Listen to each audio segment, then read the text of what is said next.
And now from Washington, the Inside Scoop. All the news the government does not want you to hear. Now, here's your host on the Inside Scoop, Mark Levine. Good evening, America, and welcome to the Inside Scoop. When federal prosecutors are chosen by a new president, they generally are chosen at the beginning of the term. It is rare, highly unusual for even one of them to be fired unless there's a performance-related issue, unless the prosecutor is doing a bad job. Never before in American history do I know of an example where 8 were fired at once in a mass firing that I am calling the Patriot Act Massacre, because it's named after a little-known provision that Congress, they did a renewal of the Patriot Act. And like is typical for the Republican Congress, they didn't allow the Democrats time to read the bill before they voted on it. This was standard practice for many of the bills in Republican Congress. And they slipped through a provision that would change forever the way attorney generals are appointed. The provision used to be that if there's a vacancy, the president has to appoint them and the Senate has to confirm them. That's the way it's always been done. But now, at the time, the old law was if there's an interim provision, 120 days, a court could step in and fill in the post until the president and the Senate agreed. Then the law was changed, and now the Attorney General can appoint forever. So Senate confirmation goes out the window, and our United States Constitution, as checks and balances, are shredded. To discuss this mass firing and this law that allowed it, I've invited my favorite Republican strategist, Mike Lane, to discuss these firings with me. Mike, welcome to the Inside Scoop. Mark, thank you for inviting me back. It's a pleasure to be here.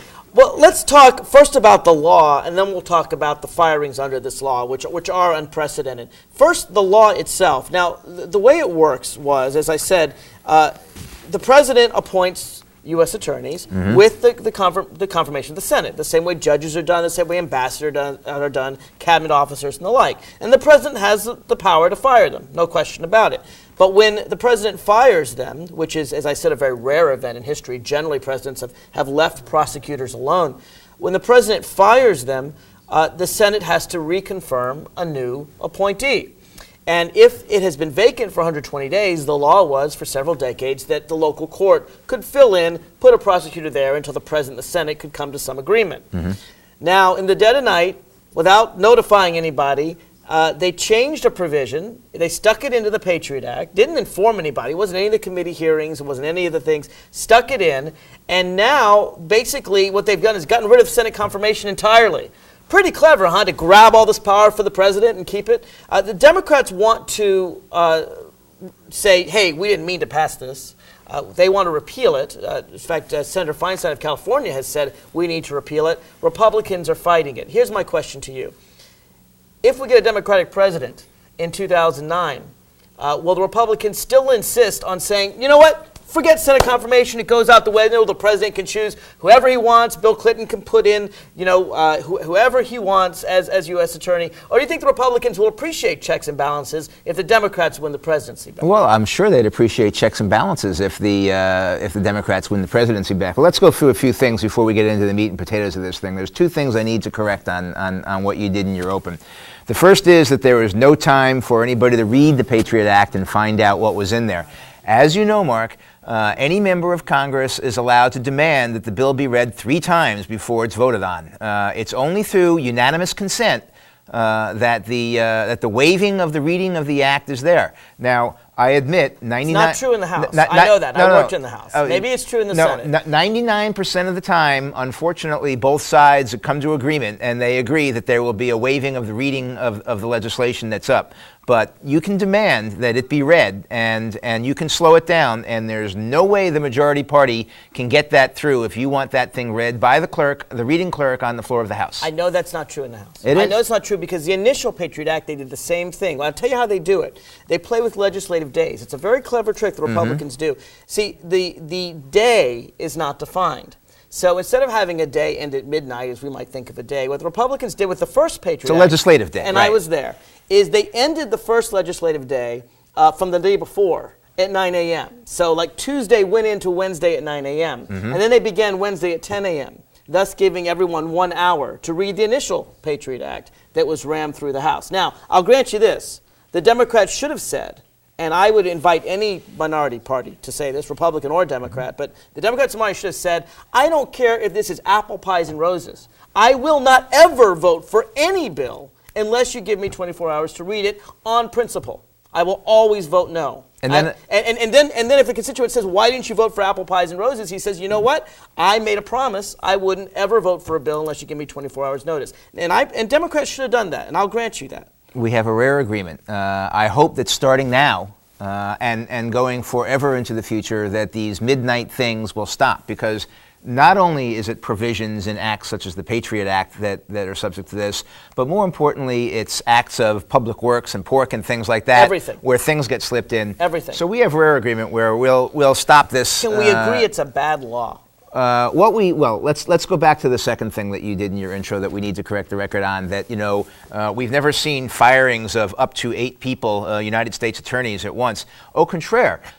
When the Clintons came to town, of course, they asked for the resignation of to be clear, every single to be clear, one. At the beginning of every presidential administration, they clean out the old and bring in the new. What we haven't seen is moderate Republicans, all Bush appointees, every one of these people is Bush appointees, being thrown out. Bush didn't like his own appointees because, as we'll see, they were investigating Republicans for crimes like bribery, and that's why they were thrown out. But not quite that simple, Mark. What happens when a new administration comes in? They're entitled to their own people, and they're entitled to nominate their own United States attorneys, and they do. Right. But never before have they been asked for mass resignations. Always the United States attorney that's left over resigns upon the confirmation of his successor. Right. Never before the Clintons got here were all of them 100% asked to tender their resignations right there on the spot, and the offices just went empty until the Clinton administration was able to fill them. So we did have a mass firing before. Well, no, it's standard for presidents upon confirmation. The same thing is true with you don't keep cabinet secretaries. No, cabinet secretaries are gone. Cabinet secretaries are gone. I understand that when a new president comes in, what's astonishing about this, and I guess my question to you first of all is, do you think they'd be doing these kinds of mass firings if they hadn't slipped that provision in the law in the middle of the night? Because if they it wouldn't be legal if they hadn't had that provision. They could always fire them. That they have a constitutional right to do, but after 120 days, a court would appoint the successor rather than the Attorney General throwing it in without any Senate confirmation. I venture to say to you, if they hadn't thrown out the checks and balances in this document, the Constitution, if they hadn't thrown it away and said, you know what, we don't care what the Senate thinks, we're dictators, Democrats elected the Senate, forget you. If they hadn't slipped this bill through, and I blame Democrats for not saying, I'm not going to vote for it. Sloppy. But when someone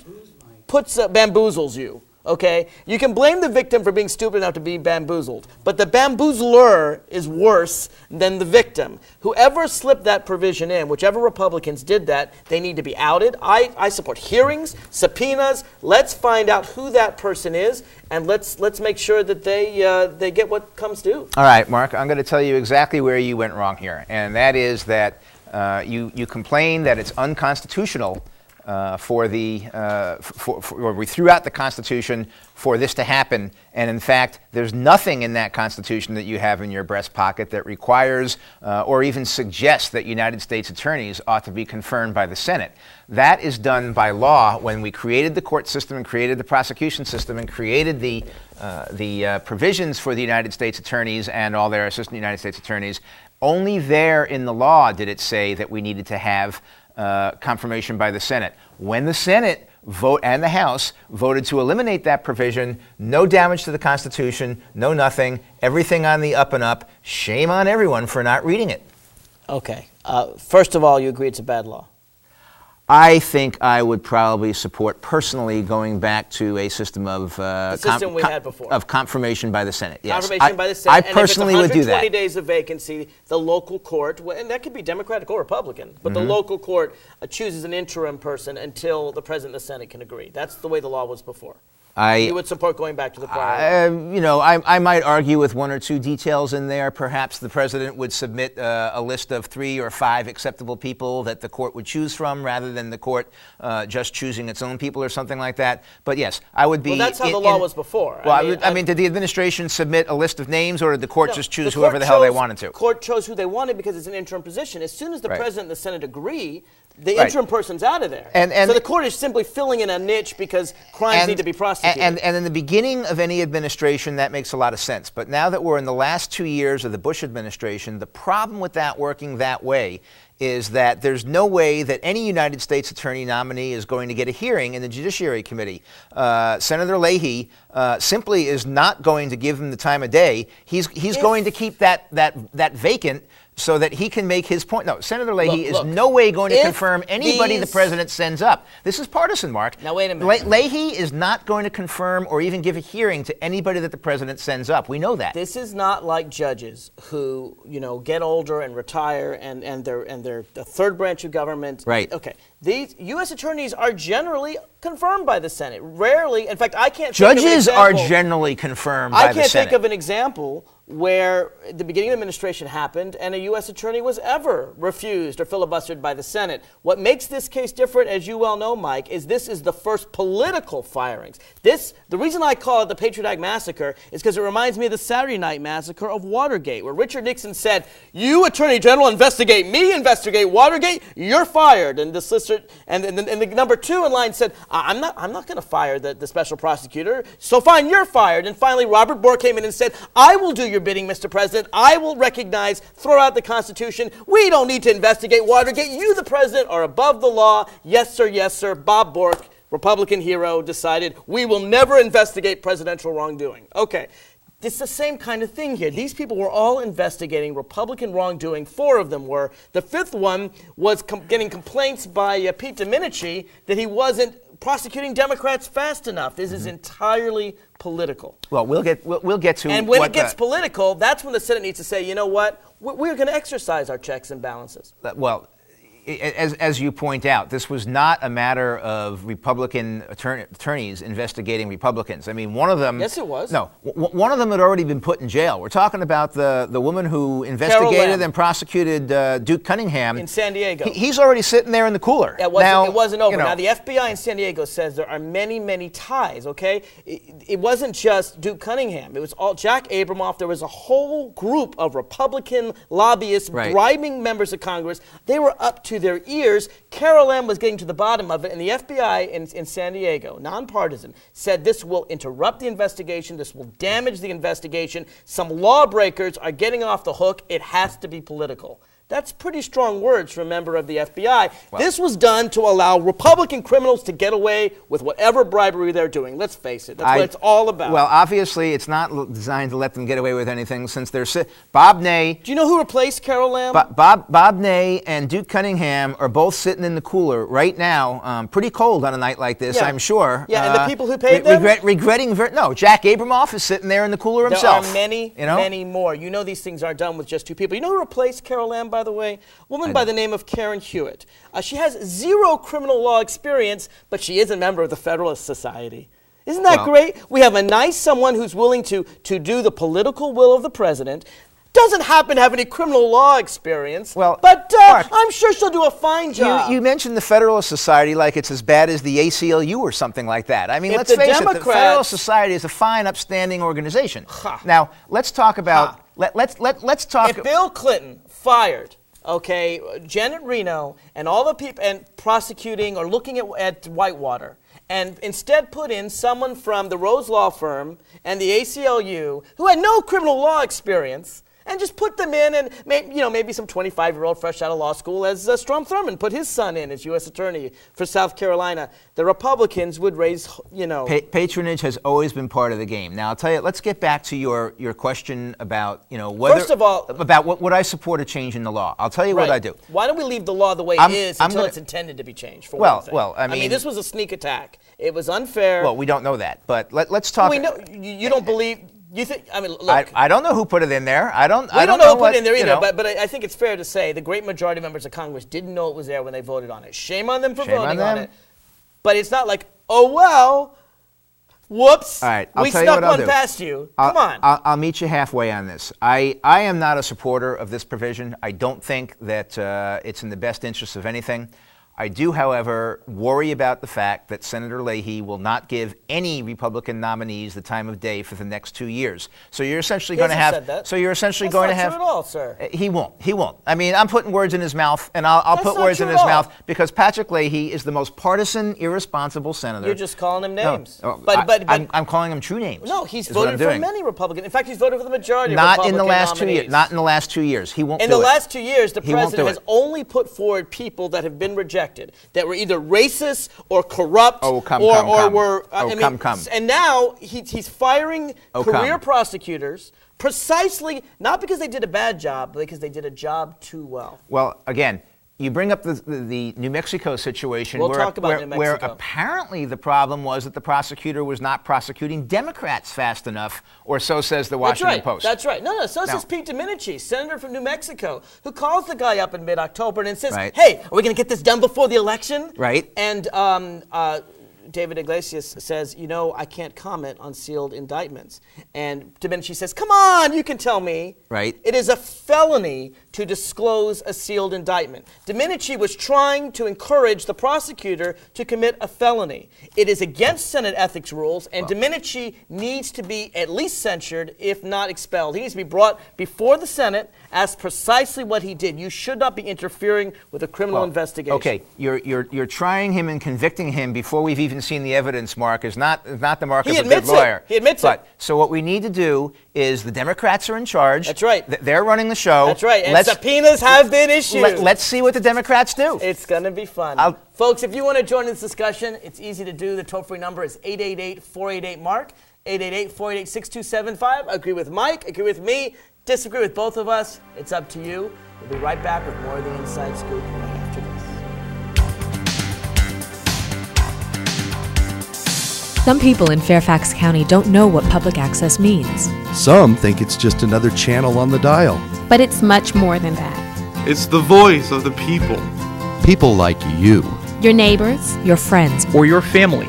People who want to share ideas, opinions, Cultures, lifestyles, art, sports, music, events, entertainment, history, science. beliefs. People who want to learn about television, producing, directing. cameras, audio. lighting, Editing, or radio, talk, music. Whatever you think people should hear. Public access is the place where everyone has a voice. And it's the place where that voice gets heard. A place where you can create your own form of personal expression. So what do you want to say? whatever it is. You can say it here. Because we're public access. For the people, By the people. It is about balancing our choices between the gray of the concrete jungle and the stunning beauty of the real one, between a stoic facade of granite and the fury of the canyon. It's why there's EarthShare, the simple way to find balance. EarthShare is the workplace giving program bringing the leading environmental groups under one umbrella. Support EarthShare, support them all. EarthShare.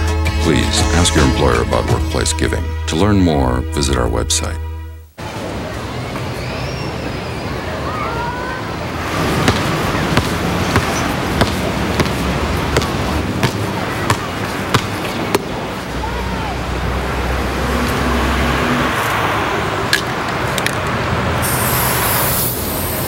Thousands of kids in this country have everything it takes to go to college, except the money. The United Negro College Fund. A mind is a terrible thing to waste.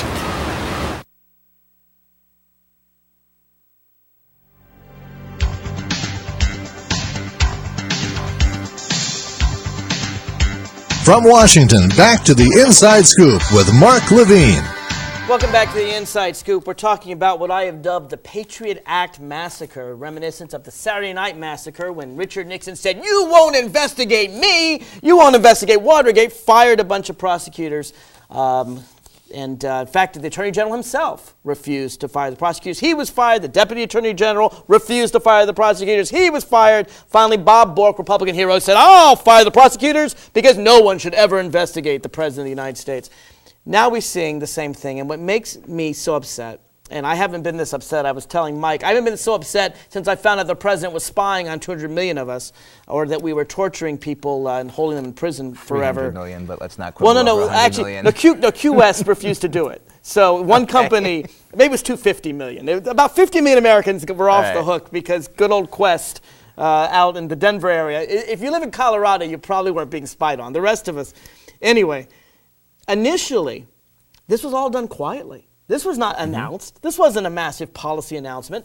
Each of the prosecutors were told by Michael Battle, a DOJ attorney, that they were being removed. And they were told initially it was performance-related issues.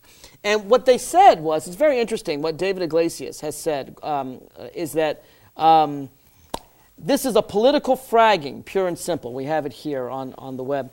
I'm okay with being asked to move on for political reasons. I'm not okay with the Department of Justice wrongfully testifying under oath to the Senate Judiciary Committee that I had performance issues. Now, that was just a lie. It turns out that David Iglesias, his office's immigration prosecutions rose 78%. He prosecuted record numbers of narcotics and firearms cases. There's a January 6, 2006 letter from the same Michael A. Battle commending him for exemplary leadership in the department's priority programs. In November 2005, evaluation said he was experienced in legal, management, and community relations work and was respected by judiciary agencies and staff. Every one of these prosecutors, save one, Kevin Ryan of San Francisco, had performance issues. But the other 7, every one of them had not a single negative mark on their record. They were solid, but what they were doing is they were either prosecuting Republicans or not prosecuting Democrats fast enough in the case of David Iglesias. You know, Mark, we don't know that there were no performance issues. We know about... Sure we do. We know about pieces of their performance record.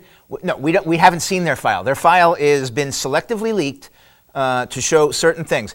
You know, you've had performance reviews. I've had performance reviews. You know, a performance review can be, usually 2 pages upwards towards however many pages you want to have. Different categories, things like that. You can have one category that talks about how wonderful and great and perfect you are in that particular area that you can selectively take and leak out of context. And the rest of the performance review can talk about how you're the worst person that's ever been in the job, and if you don't shape up, it's all over. Now, we don't know what's in there. No, we don't know what's in there. I don't believe what you're saying now. I'm saying, I don't think you believe what you're saying. I'm saying until we see those performance reviews, we don't know what's in there. The beauty of a subpoena and the beauty of a Democratic Congress which can issue subpoenas, unlike a Republican Congress which believes in only rubber stamping the president, and the Congress should have no oversight and no checks and balances and basically go home and collect money from lobbyists. Democrats believe in something called oversight. They think that, this whole document, the Constitution, means that Congress is a coordinate branch of government. Democrats actually believe that Congress, Article 1 of the Constitution, President's Article 2,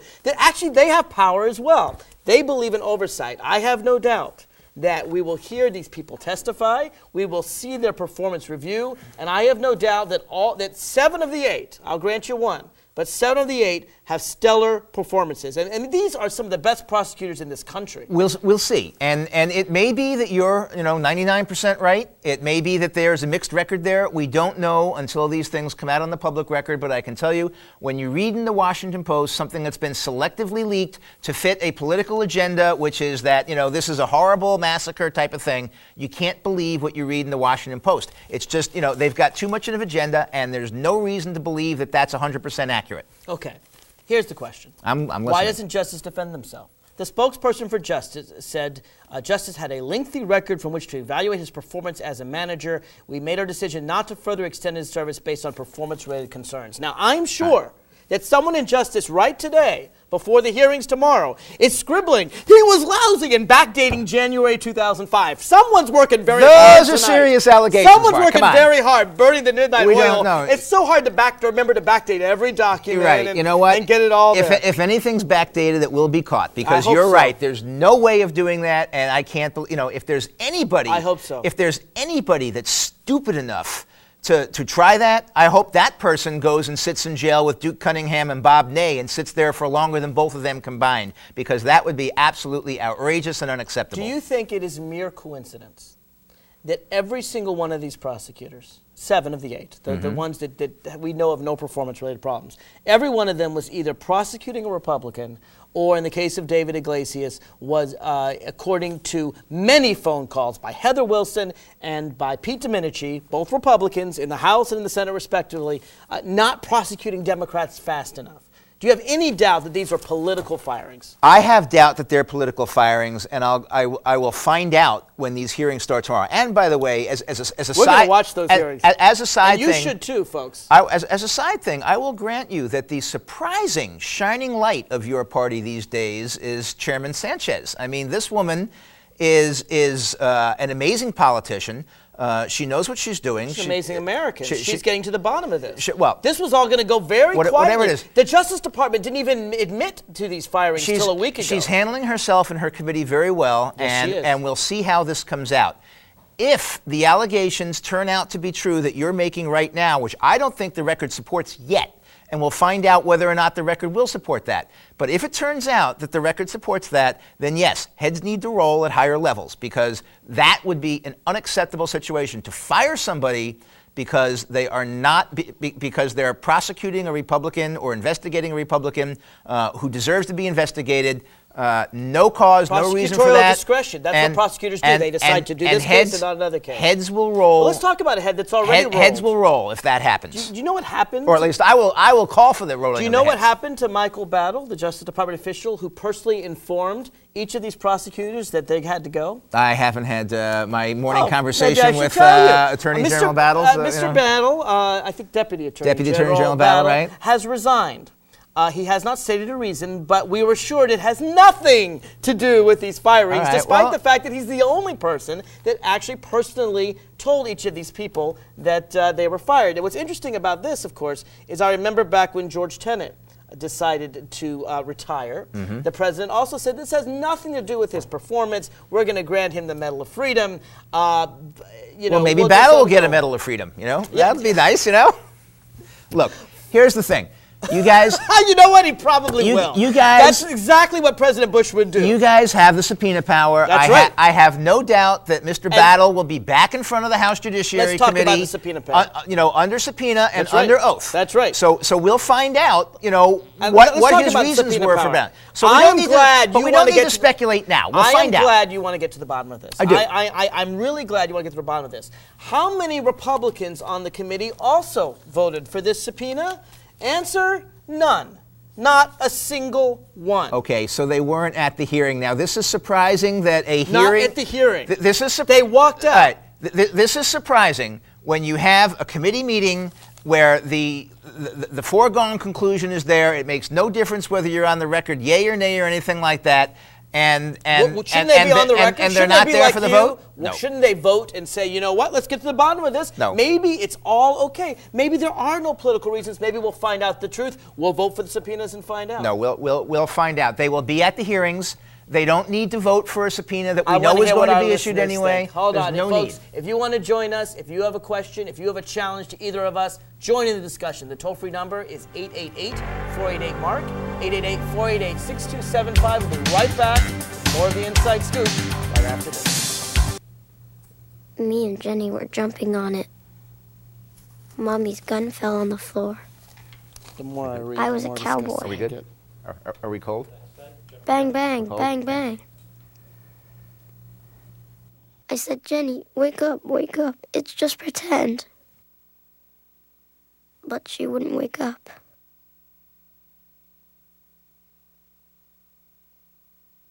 If you give me a fish... If you give someone a fish... You feed them for a day. Teach someone to fish. You feed them for a lifetime. Give me a fish, and you'll feed me for a day. Teach me to fish, and you'll feed me for a lifetime. Through Volunteers of America, you can help change lives in your community.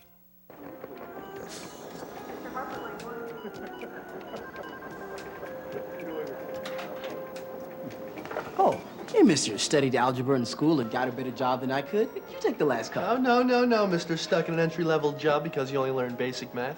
I don't have a boss riding my butt like you do, so you take it so you can get back to your desk. You know, I probably should, but maybe Miss AP Calculus with the $200 haircut in the big office upstairs would like a cup. Oh, no, Mr. What was your name again? Never mind, it doesn't matter. I'm too busy doing important things to care. I just came down for some sweet and start. You know, if my limited math abilities weren't keeping me from getting a better job, I'd quit this afternoon. I don't blame you. But thank goodness you're stuck here because we really need someone to make the coffee.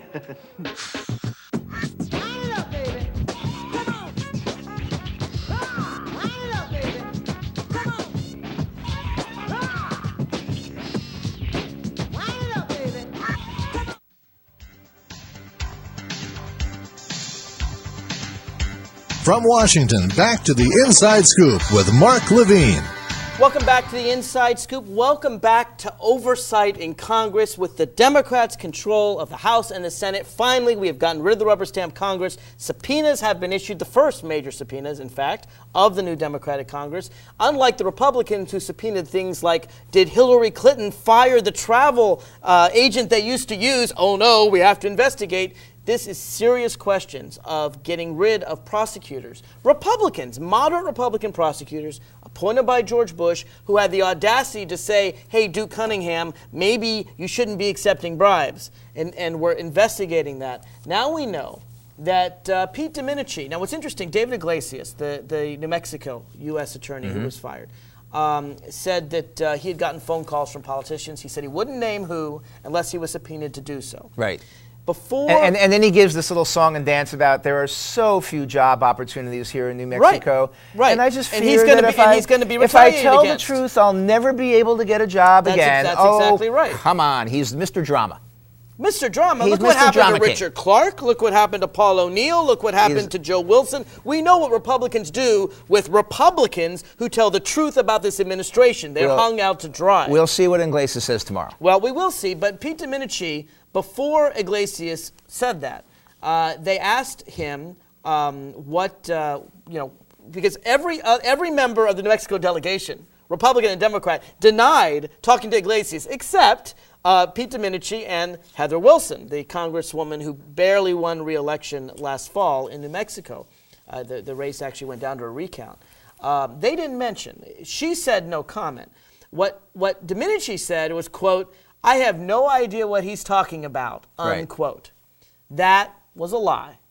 You know it was a lie. I know it was a lie. A lie meaning an intentional misstatement of truth, because Pete Domenici came out today and said, oh, wait, I did call him. I called him, even though I just said the day before I have no idea what he's talking about. Not only did I call him, but I called him in mid-October. I asked him about a sealed indictment. He also complained about him 3 times to the Justice Department because there was apparently a Democratic state senator in New Mexico.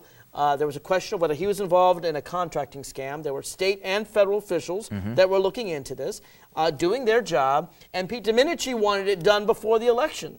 And prosecutors aren't supposed to look at election dates in determining their indictments. I'm shocked and appalled to find out there's politics going on in the political campaign. Come on, Mark. You know, there's nothing, there's no crime that's been committed here. This is pure let's talk politics. about Senate ethics rules. It's 100% pure politics. Senate ethics rules say that that senators may not contact prosecutors and regulatory agencies where the agency is engaged in an ongoing enforcement, investigative, or other quasi-judicial proceeding, quote, unquote. That's pretty strong. He violated Senate ethics rules. And that's pretty strong to influence a criminal investigation. If what the Washington Post says is accurate, and we have no reason to believe that the Washington Post gets it right, but if what they say is accurate, then he will be investigated, and if it turns out that there was a violation of ethics rules, then he'll be reprimanded or more. Well, we'll find out. But right now, your source is a single article in the Washington Post. I'll find the Senate ethics rules. I'll be happy to find it online. It's not that hard. We don't have that much time left in the show, but next week. We'll find it. This is a direct quote. Look, we all know what's going on here. No, we don't. We don't have the information. That's the whole thing.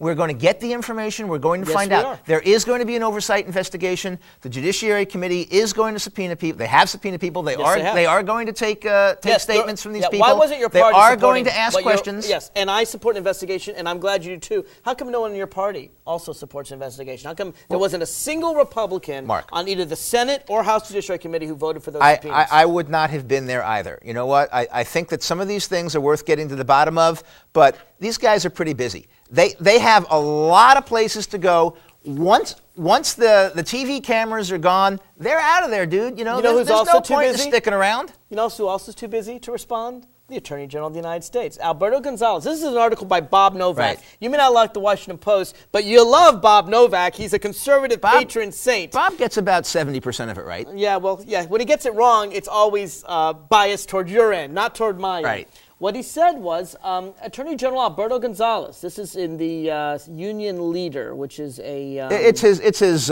regular column. It's his regular It's column. last Saturday's column. Fair enough. Here it is.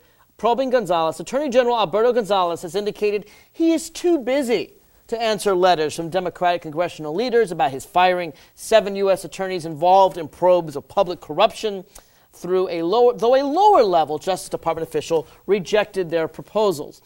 Rahm Emanuel suggested that he hire an outside counsel. Since the Justice Department did these firings, and since the allegation is they're political, they hire an outside counsel. And who best than a well-renowned, highly respected outside counsel by the name of Carol Lam, the woman who prosecuted Duke Cunningham, the woman appointed by George Bush who was recently fired. He suggested that she would be certainly one who would get to the bottom of the firings. Gonzales said, quote, I think the American people lose if I spend all my time worrying about congressional requests for information, or I spend all my time responding to subpoenas.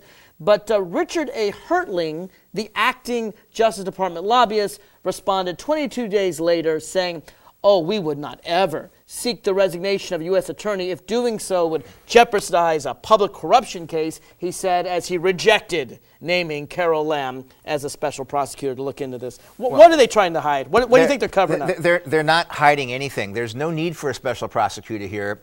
Until you can show to me that the Justice Department is incapable of completing this investigation and following through with prosecution, if warranted. Here's how we know they're incapable, okay? No, we don't have any evidence of that sure at we all. do. No, we don't. Originally, they denied.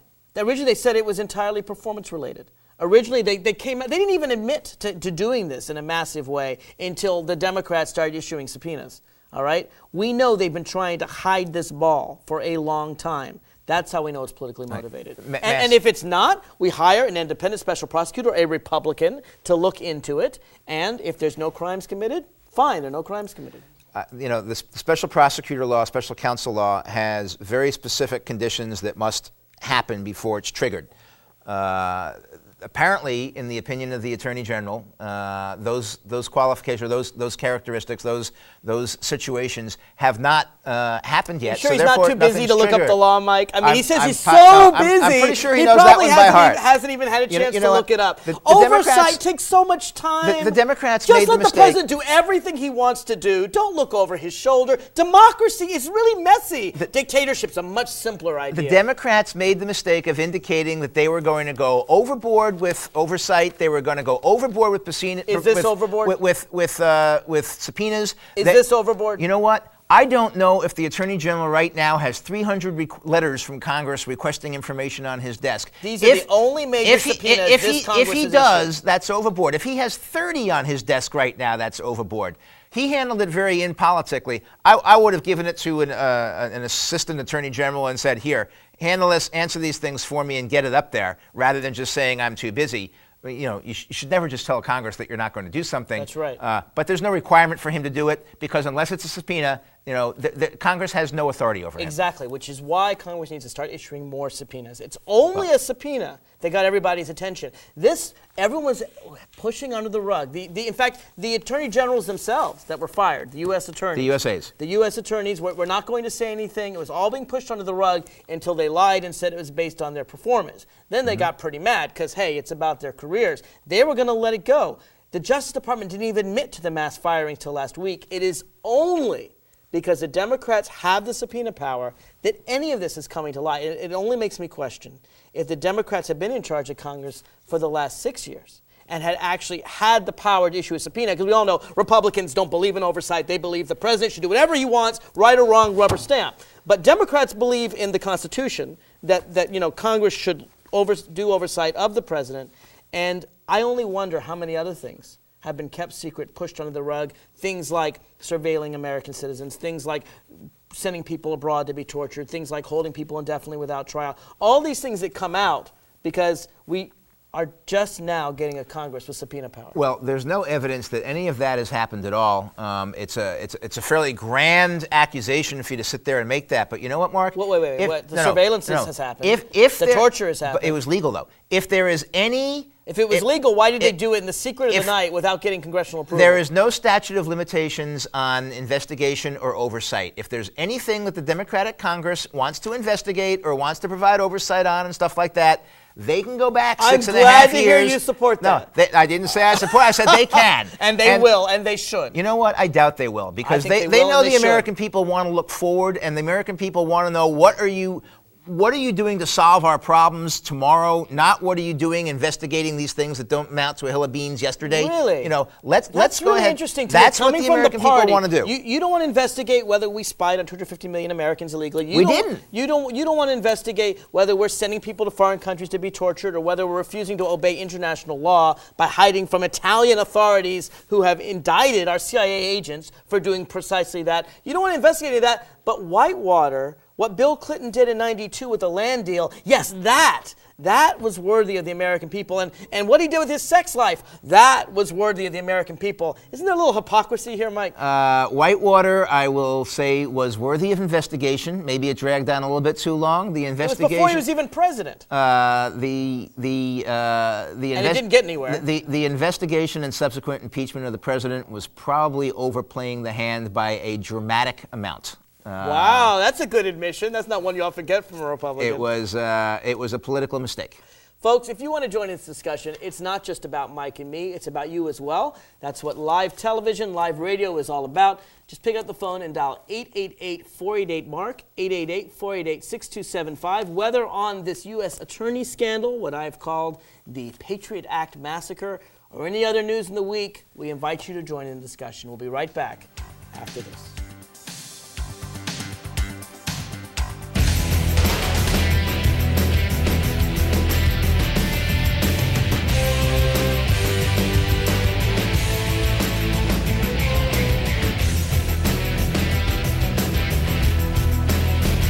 If you're concerned that we've become a nation whose policies are grounded in beliefs that are centered on a lie and embedded in BS, then don't miss Escape from Orwellia Nation, a talk show with regular citizens, not media spinmeisters.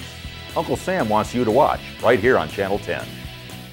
In 2004, there were 203 million eligible voters in the United States. Of these, about 62 million voted for Bush, 59 million for Kerry, a little more than 1 million for other candidates, and nearly 81 million eligible voters didn't bother to vote at all, in essence voting for nobody. As it turned out, nobody won. Perhaps we'd be better off today had we, the people, paid closer attention to these results in 2004.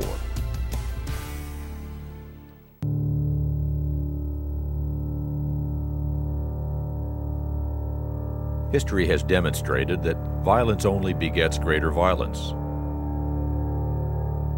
And injustice only begets greater injustice.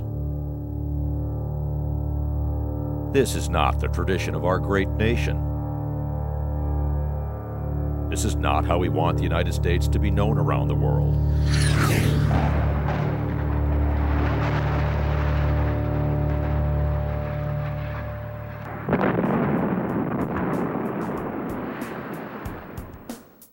We have another tradition that we think ought to prevail.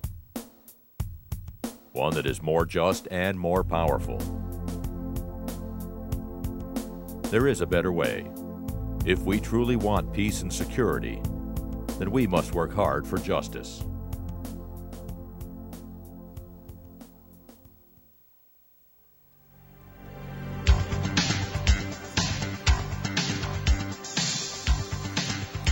From Washington, back to the Inside Scoop with Mark Levine. Welcome back to the Inside Scoop. I would encourage everyone to watch the hearings. They are occurring tomorrow. And if they've already occurred, if you hear this after they've occurred, then go back and check it out. It should still be on C-SPAN. Bud Cummins of Little Rock was expressly told that he had to get out of the way because Karl Rove wanted to put one of his own guys in his place. Now, you can't deny that occurred. Rove has admitted it. I agree. You know, in every administration there's a certain amount of patronage, and when you've got a guy who may be doing a good job, but you've got another guy for whom you owe a political payoff, it's like, okay, you've had the job for 6 years. Now, now Joe's going to get the job for 2 years because he's earned it.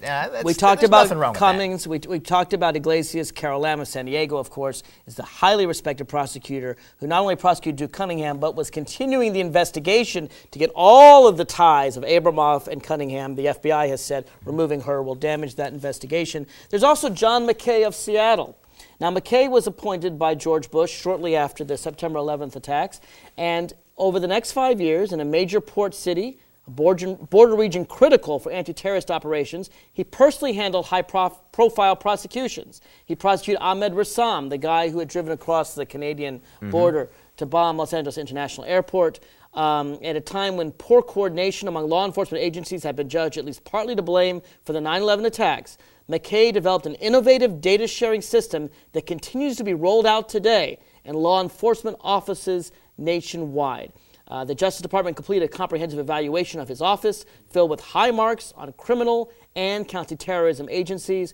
They said he's been responsible for major advances in a cooperative cross-border effort. Quote, all involved in these efforts pointed to U.S. Attorney McKay as the individual most responsible for the dramatic increase in cooperation. Now, at a time when people are complaining about our borders, complaining about the safety of our borders, we need people like U.S. Attorney John McKay. Again, a moderate Republican in Seattle, Washington. The problem is that John McKay was also prosecuting Republicans, and he had to go. Daniel Bogdan of Las Vegas, also prosecuting Republicans. And lastly, Paul Charlton of Phoenix, Arizona, also prosecuting Republicans. You think it's all a coincidence?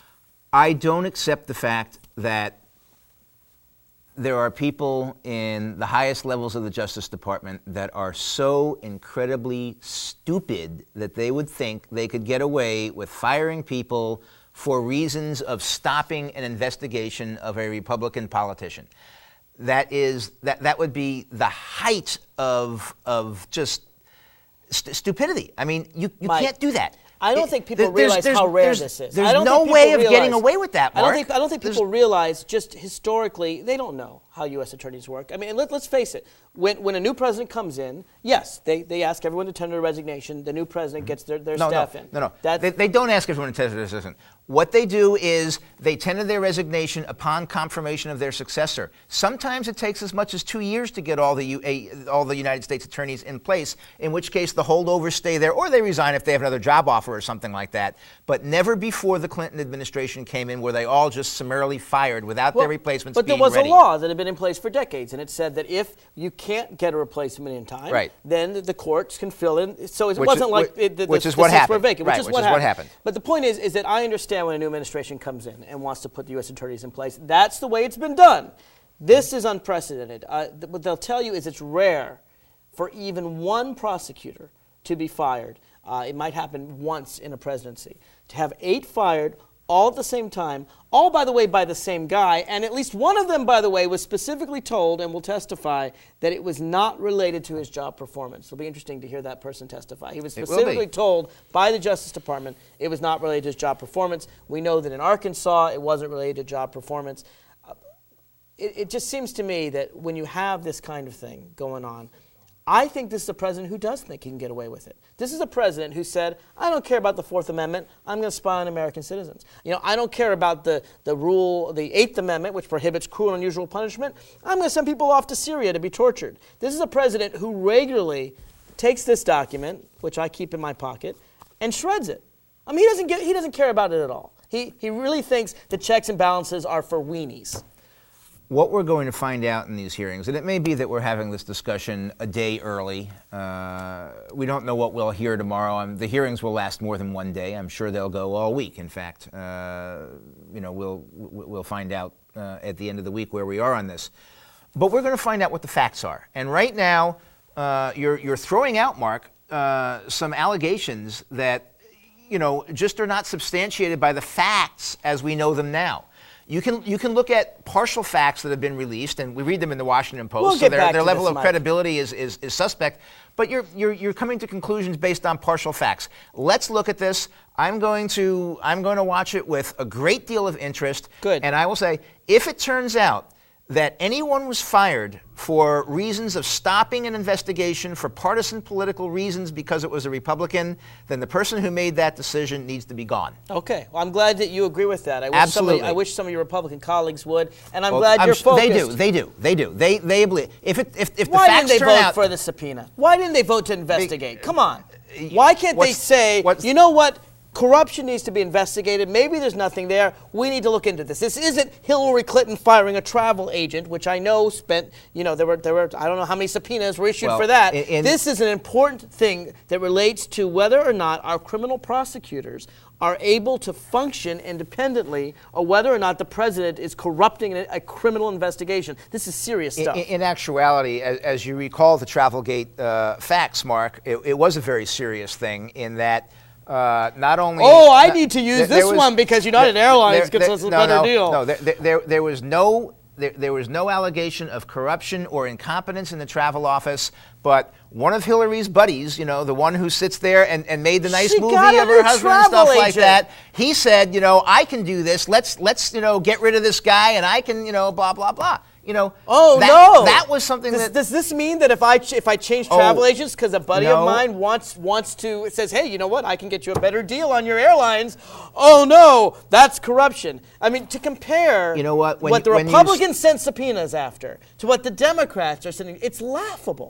It's laughable. When you violate civil service procedures for the personal financial benefit of your friends, that's a very serious as you know, situation. It was investigated and nothing came of it. Yes, so it was. Maybe this will be investigated, and we'll see if anything at all comes of it. I doubt it.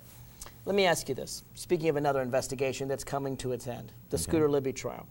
This is something where, again, years in advance, I admit, I said right from the outset, Dick Cheney's behind this. He's the guy that's trying to disrupt Joe Wilson from telling the truth to the American people. He's the one out to damage him, to defame him. He is what I have called the traitor of Traitorgate. That's very strong words, but hey, George Bush Sr. has said to out a CIA agent is a traitorous act. He said it before this happened, to be fair. And since no CIA agent was outed, there's no traitorous or even criminal when you have a situation. It's interesting. They say it's not the crime, it's the cover-up. As we know, Richard Nixon didn't personally break into the Watergate building, but covering it up was enough to get the guy thrown out of office.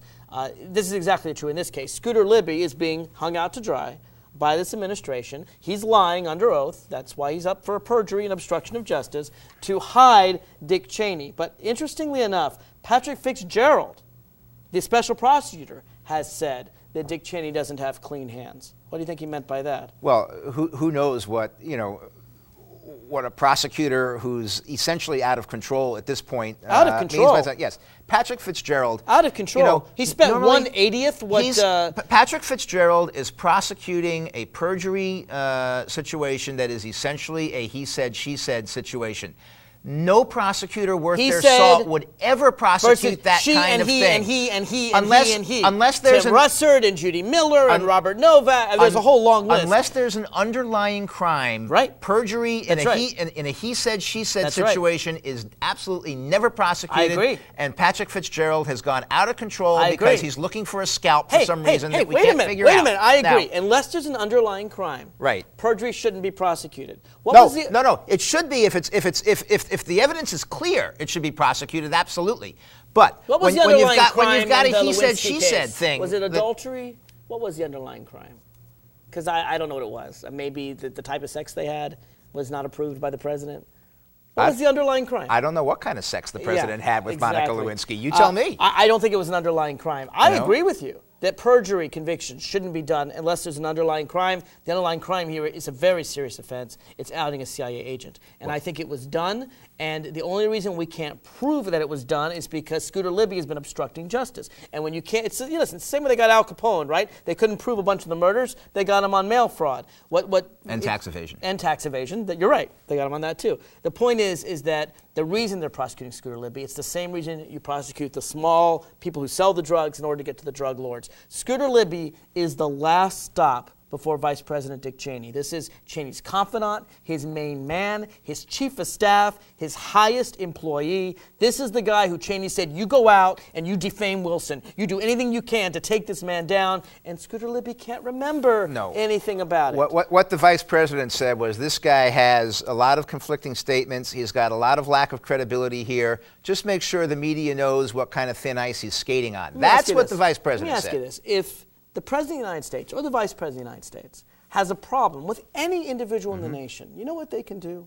They can go and call a press conference, and they can say, I have a problem with Joe Wilson. He's not telling the truth. But you know what? Except why Vice President Cheney didn't do that. Why give a two-bit hack like Joe Wilson the time of day? You don't want to do that. Joe Wilson, you call him a hack, but he was hired by the CIA to go down to Niger because his wife inflated his credentials and said, "Oh, my husband this, my husband that." First of all, What's that's that not all true. about? First of all, that's not true. Absolutely. And second of all, it's irrelevant. The point is, he was telling the truth. Saddam Hussein wasn't getting weapons out of Africa, particularly not nuclear weapons, and the president was lying about it to the American people in a State of the Union speech. Valerie Plame was not undercover. Valerie Plame had not been in a How covert. about the fact that the president lied to the American people? She was not in a covert situation for 6 years before that, and she was the one who said, "Oh, my husband, he knows all these people in Nigeria. Why don't we send him over there?" Look, lots of people recommended him for the trip.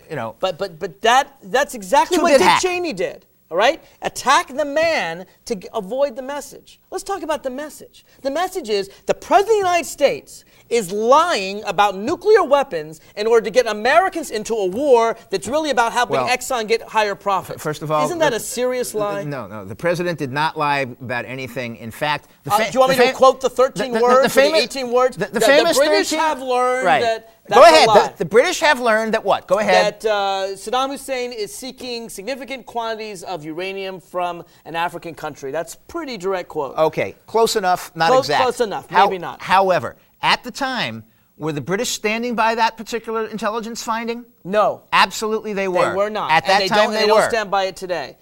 And what's interesting is when you say the British have learned, it's a very clever thing. I wrote about this 2.5 years ago. I still have the article on my website at radioinsidescoop.com. I wrote about this early. It's very clever to say the British have learned because the CIA had already reported to the President of the United States this was false. So it's kind of like saying, hey, I know the Earth is round. I know it's round, and I've been told it's round, but I'm going to say, hey, this guy has learned that it's flat in order to convince you that it's flat. The CIA had already told the vice president, no dice, it's a forgery. CIA based on Joe Wilson and others. CIA did not say it was false. And said it was a forgery. And we also know, and a Mark, bad forgery. We know, Mark, that intelligence is a very iffy game. We know that, you pull together pieces of information from different places, you put together a mosaic, you build a puzzle, and then you try and interpret what that puzzle is. That's a nice excuse. That's a nice excuse for saying, I believe curveball, and I disagree with the thousands of others that say curveball's wrong. And when every Democrat who's running for president today said that, okay, this is what the intelligence shows, we're voting for this particular war, believes it, and that was not cooked intelligence. That was the best intelligence estimate at the time. Not at all. And this if the is an administration based on what the Democrats saw, they went with it. This is an administration that from the beginning has been cherry-picking intelligence. From the beginning has been rejecting 99% and fixing the facts around the intelligence. That's what the Downing Street memo said. That's what the Inspector General of the FBI said, and that's all the time we have. I've been involved in military. Thank you for listening to the Inside Scoop.